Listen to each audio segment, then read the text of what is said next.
নমস্কার বন্ধুরা, আমার চ্যানেলে স্বাগত। আজকে দুপুরের খাবার নিয়ে চলে এসেছি। আজকে নিয়েছি বাঁধাকপি, উচ্ছে আলু ভাজা, কাঁকরোল ভাজা, পেঁয়াজ দিয়ে ডাল, আর নিয়ে নিয়েছি আনারসের চাটনি, আর ডালেরই একটা বড়া নিয়ে নিয়েছি। আমি পেঁয়াজ দিয়ে তৈরি করেছিলাম। যারা যারা দেখছেন, ফলো করছেন, অসংখ্য ধন্যবাদ। যারা যারা এখনও করেননি, চটপট করে ফেলুন। আর ভালো লাগলে অবশ্যই শেয়ার লাইক করুন বেশি বেশি করে। আর এই আলু আর উচ্ছে ভাজা কিন্তু দারুণ হয় খেতে। অবশ্যই বাড়িতে একবার ট্রাই করে দেখবেন, মুখে রুচিও আসে। শুধু শুধু উচ্ছে খেতে যদি না ইচ্ছে হয়, এভাবে আলু দিয়ে একবার করে দেখবেন, দুর্দান্ত লাগে খেতে। আজকের মতন টাটা। নমস্কার বন্ধুরা, আমার চ্যানেলে স্বাগত। আজকে দুপুরের খাবার নিয়ে চলে এসেছি। আজকে নিয়েছি বাঁধাকপি, উচ্ছে আলু ভাজা, কাঁকরোল ভাজা, পেঁয়াজ দিয়ে ডাল, আর নিয়ে নিয়েছি আনারসের চাটনি, আর ডালেরই একটা বড়া নিয়ে নিয়েছি। আমি পেঁয়াজ দিয়ে তৈরি করেছিলাম।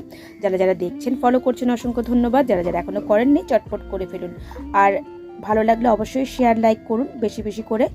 আর এই